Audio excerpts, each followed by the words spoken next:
అందరికీ నమస్కారం. తెలుగు కథల సమాహారానికి మీ అందరికీ స్వాగతం. ఇప్పుడు మనం వినబోయే కథ ఒంటి స్తంభం మేడ. రచన కొడవటిగంటి కుటుంబరావు గారు. అనగనగా ఒక రాజు, ఆ రాజుకో కూతురు. ఆమెను రాజు ప్రాణప్రదంగా చూసుకునేవాడు. ఆమెను ఎవరు ఏం చేసిపోతారో అని రాజుకు భయం. అందుచేత ఆ రాజు కూతురు కోసం ఒక ఒంటి స్తంభం మేడ కట్టించాడు. అది ఒంటి స్తంభం మేడ కావటం చేత ఎవరూ సులభంగా పైకెక్కడానికి లేదు. ఆ కారణం చేతనే రాజు కూతురు మేడ దిగటానికి లేదు. కవచం అని తొడిగితే అదే నిర్బంధం అవుతుంది. అయితే తాను నిర్బంధంలో ఉన్నట్టు రాజు కూతురికి తెలియదు. తనకి ఏం ప్రమాదం వస్తుందో ఆమెకు స్పష్టంగా తెలియదు. కానీ తనకు ఆ ప్రమాదం తప్పినందుకు ఆమె మనసులో ఎంతో సంతోషించిందై నిశ్చింతగా ఉండేది. ఒంటి స్తంభం మేడలో ఉన్న రాజకూతురికి రాజోపచారాలు నిరాఘాటంగా జరిగేవి. దాసదాసీజనులు, బంగారు తూగుటుయ్యాలలు, హంసతూలిక తల్పాలు, మృష్టాన్న భోజనాలు. ఒకరోజు పెద్ద గాలి తుఫాను వీచింది.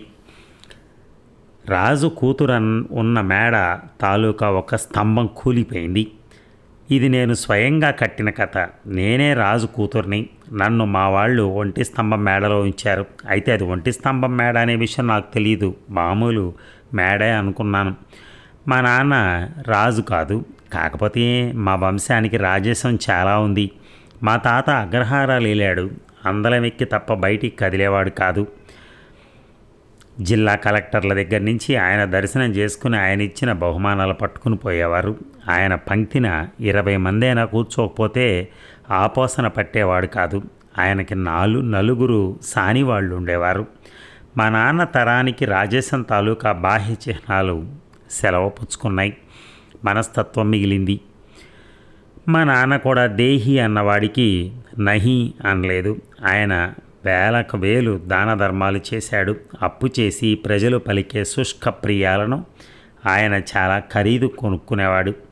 తండ్రిని మించిన వాడు అనిపించుకోవటం కాదు కదా, తండ్రి అంత వాడని అనిపించుకోవటం కూడా. పాపం మా నాన్నకి చేత కాలేదు. మా నాన్న లోపల మా తాతను ద్వేషించేవాడని నాకు తెలుసు. పలానా వాడి కొడుకు అనే కీర్తితోనే మా నాన్న జీవయాత్ర గడపవలసి వచ్చింది. మా తాతను ద్వేషిస్తూనే మా నాన్న తన తండ్రిని కీర్తి దాహం కొద్దీ అనుకరించారు. తను ఒక ముండను పెట్టుకున్నాడు. మేనా ఎక్కి తిరగటానికి ప్రయత్నించారు. మా నాన్నను చూసి కొందరు నవ్వారు, మరికొందరు చేదరించుకున్నారు. ఒక్కరన్నా హర్షించలేరు, ముఖస్థుతిగాళ్ళు తప్ప. అదైనా మా నాన్న ఎదుటే. పాపం మా నాన్న కీర్తి కూడా ఒంటి స్తంభం మేడే అయిపోయింది. దానికి ఉన్న ఒక్క స్తంభం డబ్బు అది లోపల నుంచి డొల్లబారిపోతూ ఉండటం మా నాన్న గ్రహించలేదు. అది పెళ్ళున విరిగే వరకు. ఇక నా పెళ్ళి నా 10వ ఏట అతి వైభవంగా జరిగింది. మా నాన్న నా పెళ్ళికి 15,000 ఖర్చు చేశాడు. అప్పు చేసి అప్పటికింకా మా ఇంట కిరాయి లక్ష్మి తాండవమాడుతూనే ఉంది. నేను 11వ ఏట రజస్వలయ్యాను. మరి 3 నెలలకి నా భర్త సన్నిపాసం వచ్చి చచ్చిపోయాడు. సన్నిపాతం క్రిముల వల్ల కలుగుతుందని శాస్త్రజ్ఞులు చెప్తారు. భార్యలు దుష్ట నక్షత్రాన రజస్వలు అయితే భర్తలకి సన్నిపాతం వచ్చి 3వ వారంలో కొట్టేస్తుంది. ఈ రహస్యం దైవజ్ఞులకే తెలుసు. ఏమైతేనే నేను కూడా ఒక హత్యకు కారకురాలను అయిన దాన్ని అయ్యాను. యమధర్మరాజు కోర్టులో ఎప్పటికైనా నా మీద హత్య కేసు నడవకపోదు. కేసు విచారణ ఆరంభం కాకముందే నాకు యమధర్మరాజు ఏజెంట్ల శిక్ష అమలు జరిపారు. నేను బొట్టు పెట్టుకోరాదు, రంగు చీరలు కట్టరాదు, శుభకార్యాలకు పోరాదు, ఎవరికీ ఎదురు కారాదు. అయితే నాది కఠిన చీర కాదు. నేను 2 పూట్ల భోంచేయచ్చు, పూలు పెట్టుకోకుండా జడేసుకోవచ్చు, జుట్టు తీయించుకోవసరం లేదు. యమధర్మరాజు ఏజెంట్లు నాకు చూపుతూ వచ్చిన దయకు తమను తాము నిత్యం అభినందించుకుంటూ నా కృతజ్ఞతను అర్థించేవారు. కృతజ్ఞత చూపటం నాకు చేతనైందని చెప్పలేను, కానీ కృతజ్ఞత మాత్రం చూపలేదు యమకింకరులకు. ఇలా ఉండగా ఒకరోజు నా 13వ ఏట ఒక పెద్ద మనిషి మా బందుకోటిలో వాడే ఎవరూ లేని సమయంలో నన్ను తన ఒళ్ళోకి తీసుకుని నా శరీరం ఎంతో ప్రేమతో నిమిరి నన్ను గట్టిగా తన రొమ్ముకు అదుముకుని నన్ను ఉద్రేకంగా ముద్దులాడాడు. ఆయనను నేను ప్రేమించానని చెప్పలేను.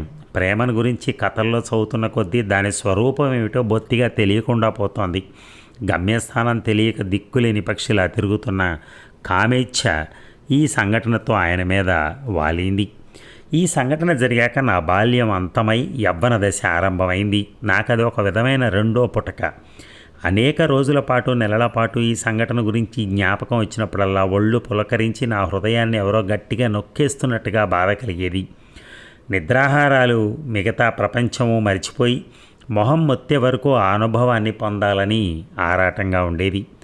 ఆ పెద్ద మనిషి నన్నెందుకీ త్రిశంకు స్వర్గంలో వదలాలి? నన్ను ఆయన ఎక్కడికన్నా అడవి మధ్యకి, ఎడారిలోకి, కొండల మీదకి లేవదీసుకుపోయి నాకీ స్వర్గ సౌఖ్యం ఇవ్వరాదు? ఆ సుఖం తనివి తీరా అనుభవించాక ఉరిపోసుకుని చచ్చిపోతే మాత్రమే ఆయనకు పెరిగితనమా? నాకేం లేదే. ఆయన కోసం కావాలిస్తే నేను నట్టేట్లో దూకుతానే. నాలో మార్పు మా వాళ్ళు గ్రహించి ఉండాలి. నేను పరమరహస్యం అనుకుని నా కడుపులో దాచుకున్న ఈ విషయం మా వాళ్ళకు నా మొహం చూడగానే అర్థమై ఉండాలి. తమ రహస్య భావాలను ఆరితేరిన పెద్దవాళ్ళు ఎంత సులభంగా పసికడతారో యువకులు చచ్చినా గ్రహించలేరు. కీర్తి అనే ఒంటి స్తంభం మేడలో కాపురం చేస్తున్న మా కుటుంబం నన్ను నీతి అనే ఒంటి స్తంభం మేడలో ప్రవేశపెట్టింది. మా నాన్న నాకుతో స్పష్టంగా చెప్పాడు, నీ పూర్వజన్మ పాపం వల్ల నీ మొగుడు పోయాడు. నిన్ను చూస్తే మాకు విచారం లేదనుకోకు. నీ జీవితం ఎంత దుర్భరమో మాకు తెలుసు. వంశగౌరవం అడ్డు రాకపోతే నిన్నీవాళే ఎవరికైనా ఇచ్చి విధవా వివాహం చేతును. కానీ అటువంటిది ఈ పవిత్ర వంశంలో జరగటానికి వీల్లేదు. నా బొందిలో ఊపిరుండగా నా చేతి మీదుగా నేను విధవా వివాహం చెయ్యను. నా కుటుంబాన్ని ఒకరు వేలు విడిచి చూపటం నాకు భరించలేను. వేలు చూపించి ఈ విషయాలను నువ్వు అర్థం చేసుకోవాలి. నువ్వు చాటుమాటి వ్యవహారాలు చేసినా నేను సహించేవాణ్ణి కాను. భగవంతుడు నీ జీవితానికి కళంకం తెచ్చిపెట్టాడు కనుక నేను ఇతరత్రా నీకు ఏ లోటు జరగకుండా చేస్తాను. ఎవరు చూడకుండా నువ్వు పూలు పెట్టుకో, బొట్టు పెట్టుకో, సిల్కు చీరలు కట్టుకో, నాకు అభ్యంతరం లేదు. కానీ వంశ మర్యాదకు చిన్న మెత్తు కళంకం తెచ్చినా నిన్ను బయటికి పంపేస్తాను, జాగ్రత్త. ప్రపంచంలో కళ్ళు లేకుండా, కాళ్ళు లేకుండా బతికేవాళ్ళు ఉన్నారు. పుట్టింది మొదలు చచ్చేదాకా మంచంలో బడి తీసుకునేవాళ్ళు కూడా ఉన్నారు. విధవత్వం అంతకన్నా ఘోరమైందేం కాదు. చాటుగా పూలు, చీరలు పనికొస్తే ఎవరో చూడకుండా ముద్దులు ఎందుకు పెట్టించుకోరాదో నాకు అర్థం కాల. కానీ ఈ ఆలోచన నాకు అప్పుడు కలగలేదు. అప్పటి మట్టుకు నా శరీరం భయంతో బిగుసుకుపోయింది. మా నాన్న నాతో అట్లా ఎన్నడూ మాట్లాడలేదు. అసలే ఆయన మితభాషి. పిల్లలం చాలా భయభక్తులతో పెరిగిన వాళ్ళం. పరాయి వాళ్ళు ఎదుట నాన్నగారు అని పిలవవలసిందే కానీ చనువుగా నాన్న అంటానికి కూడా లేదు మాకు. మా నాన్న ఇచ్చిన ఉపన్యాసంతో నాలో సహజంగా తలెత్తిన కామేచ్ఛ దాదాపు పూర్తిగా అణచబడింది. మా నాన్న నాకు ఇచ్చిన ఉపన్యాసంతో నన్ను వదలలేదు. అవకాశం దొరికినప్పుడల్లా నేను వింటూ ఉండగా ఇతరుల దగ్గర సుఖవ్యాధులను గురించి, భ్రూణ హత్యలను గురించి భయంకరమైన కథలు చెప్పేవాడు. ఈనాటి సంఘంలో సంసారాలలోనే 100కి 60 మంది సుఖరోగాలతో బాధపడుతున్నారట. కాలు జారిన ప్రతి ఆడదానికి కడుపు అవుతుందట. భ్రూణ హత్య చేయించినందుకు ఎంతోమంది వైద్యులు జైల్లో పడ్డారట. ఎందరో ఆడవాళ్ళు వాయువు కమ్మి చచ్చారట. అనేక మంది ఆడవాళ్ళు క్షణం సుఖం కోసం ఇల్లు వెడలగొట్టించుకుని భోగం వృత్తిలో పడి కుమిలిపోతున్నారట. ఈ కథలు నిజమో అబద్ధమో భగవంతుడికే తెలియాలి. నాలో కామేచ్ఛ పూర్తిగా అంతరించిపోయింది. ఎవడన్నా నా కేసు చూస్తేనే రోగాలు తగులుతాయని, నన్ను ముద్దు పెట్టుకుంటేనే కడుపైపోతుందని నాకు పూర్తిగా నమ్మకం ఏర్పడిపోయింది. ఇక తలవని తలంపుగా పెళపెళ రావాలతో అందరం నివ్వెరపడి చూస్తుండగా మా కీర్తి మేడను ఇన్నాళ్ళు నిలబెట్టి ఉంచిన ఒంటి స్తంభం కాస్త కూలిపోయింది. ఉన్న అప్పు తీర్చడానికి మా నాన్న కొత్త అప్పులు పుట్టించలేకపోయినాడు. ఉన్న ఆస్తి అమ్మ చూపితే అప్పులు తీరేటట్టు కనిపించలేదు. ధరలు పడిపోవటం వల్ల ఉన్న ఇల్లు, ఆస్తి, వెండి, బంగారం అన్నీ అమ్మినా సరే అప్పు తీరే అవకాశం కనిపించలే. ఆయన కాడికి ఉన్నది తెగనమ్మి అప్పుల వాళ్ళకి సర్దటం ఎక్కువ గౌరవప్రదమా, లేక తుచ్చమైన లౌకిక వ్యవహారాల పట్ల నిర్లిప్తత అవలంబించి అప్పుల వాళ్ళనే ఆస్తి వేలం వేయించుకోపోనివ్వటం గౌరవప్రదమా, లేక దక్కినంత ఆస్తి కుటుంబంలో వ్యక్తుల పేరు దక్కించి దివాలా ఎత్తటం గౌరవప్రదమా అన్న విషయం మా నాన్న నిర్ణయించుకోలేకపోయాడు పాపం. ఆయన బుద్ధి తెలిసిన నాటి నుంచి సంఘ గౌరవాన్ని ఆరాధించినా ఆయనకు దాని తిరుగుళ్ళు బోధపడనే లేదు. అయినా ఈ సంఘ గౌరవంలో మా నాన్నకు విశ్వాసం చాలక మా ఆడవాళ్ల ఒంటి మీద బంగారం కూడా అప్పుల వాళ్లకు ఆహుతి చేసి అందరినీ కట్టుబట్టలతో వీధిలో నిలబెట్టి తన వంశ మర్యాద దక్కించుకున్నవాడయ్యాడు. ఇల్లు లేకపోవటం ఏమిటో, తిండి లేకపోవటం ఏమిటో, ఒకరి దయాధర్మ బిచ్చం మీద ఆధారపడటం ఏమిటో మా కుటుంబానికి తెలిసి వచ్చింది. ఇంగ్లాండ్కు వెళ్ళటానికి కళ్ళకంటున్న మా అన్నలు ఇద్దరూ చెరొక 40 రూపాయల ఉద్యోగానికి పాల్పడ్డారు. మా నాన్నకు ఆసక్తి కూడా లేదని రుజువైంది. మా అన్నలకి ఉద్యోగాలు దొరకటంతో 3వ అంతస్తు నుంచి కింద పడుతున్న వాడికి వల పట్టినట్టు అయింది. ప్రాణం దక్కింది కానీ లేచి నిలబడి స్వేచ్ఛగా అటు ఇటు కదలడానికి లేదు. 80 రూపాయలతో చాలా పెద్దెత్తుగానే బతకచ్చని మా నాన్న గ్రహించాడు. మళ్ళీ ఆయనకు కొత్త ప్రాణం వచ్చినట్టయింది. కాటకమ్మూలంగా జీవనం కారు చౌకైంది. 10 రూపాయలు అద్దిస్తే లంకంత ఇల్లు, 4 రూపాయలు బారేస్తే 2 నౌకర్లు, 10 రూపాయలు బారేస్తే బియ్యం బస్తా, కూరలు కొంటే 2 అతిథులను మేపచ్చు. ఈ మారిన పరిస్థితుల్లో కూడా పాత పద్ధతిలోనే కుటుంబ మర్యాద నెరపటానికి కంకణం కట్టుకున్నవాడై మా నాన్న ఇంటికి అద్దెంటికి ఆధ్వర్యం వహించాడు. కాగా కుటుంబంలో అందరి గౌరవం హెచ్చింది ఈ దెబ్బతో, ఒక్క నా గౌరవం తప్ప. నా అన్నలిద్దరూ సంపాదకులు గనక వారు దాదాపు మా నాన్న తర్వాత ఇంటికి అంతవాళ్ళు అయ్యారు. మా అమ్మ పుస్తె మినహా ఒంటి నగలన్నీ ఇచ్చేసింది. నా పెళ్ళికైన ఖర్చులో పలానా వారు చేసిన ఖర్చు కాదు, కేవలం ఆయన ఖర్చులో ముష్టి నా నగలే పాటి. నాకు పెళ్లి జరగకుండా ఉంటే మా కుటుంబం ఈ ఆర్థిక సంక్షోభానికి గురయ్యేది కాదని మా కుటుంబం ఏకగ్రీవంగా ఆమోదించింది. నేను పెళ్లి కాకుండా రజస్వలు అయి ఉంటే కుటుంబ గౌరవం ఏమై ఉండేదన్న జిజ్ఞాస కూడా ఎవరికీ కలగలేదు.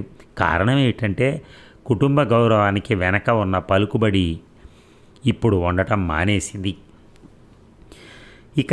కానీ మా నాన్న అనుకున్నట్టుగా గ్రంథం జరగలేదు. మా నాన్న అంచనాల ప్రకారం కుటుంబ గౌరవార్థం ఇంకా నెలకు 100 చొప్పున ఖర్చు అయ్యే ధోరణి చూసి మా అన్నలు మా నాన్నని పెత్తనం నుంచి తొలగించేశారు. నా అన్నలు ముందు ఆలోచనతో కొందరు స్నేహితుల ఆదరణ స్వీకరించారు. ఈ స్నేహితులు డబ్బు గలవారు.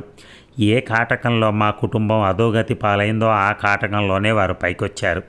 తిరిగి పుచ్చుకునే ఆలోచన లేకుండా వాళ్ళు మా అన్నలకి రూపాయి అర్ధ అరువు ఇవ్వగలరు. మా అన్నలకు గొప్పవాళ్ల పరిచయం, 5-10 కమిషన్ తెచ్చుకునే అవకాశాలు ఇవ్వగలరు.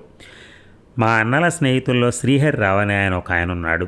ఆయన మాకు ఆప్తమిత్రుడయ్యాడు. ఆయనకు తరచూ మా ఇంట్లో భోజనం పెట్టేవాళ్ళం. ఆయన వయసు 35 నుంచి 40 మధ్యలో ఉంటుంది. తల వెనక కొంచెం బట్టతల, 3 పిల్లల తండ్రి.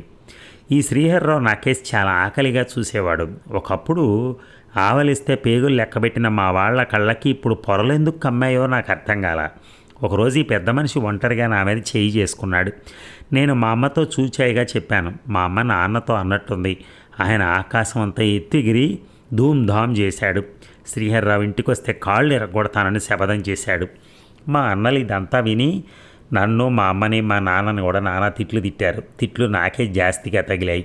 నాకు తిని పడుండే యోగ్యత లేక తమ ఆప్త స్నేహితుల మీద లేనిపోని చాడీలు చెప్తున్నానన్నారు. నేను నోరెత్తలేదు. కొంతకాలానికి సుస్థి చేసింది. వైద్యుడికి చూపించారు మా అన్నలు. వైద్యుడు ఏం చెప్పాడో తెలియదు. మా అన్నలు మాత్రం ఇంట్లో నాకు అతి ఉష్ణం చేసిందన్నారు. అతి ఉష్ణం నివారణ చేయించుకోవడానికి నేను 40 ఇంజక్షన్లు పుచ్చుకున్నాను.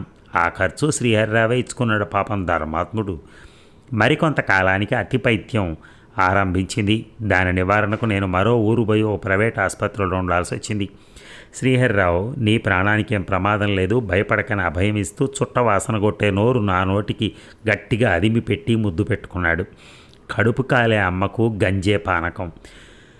మా కుటుంబం కీర్తి మేడ కూలినాడే నా నీతి మేడ కూడా కూలిపోయిందని నేను గ్రహించలేదు. 2 మేడలకి ఒకటే స్తంభం మరి.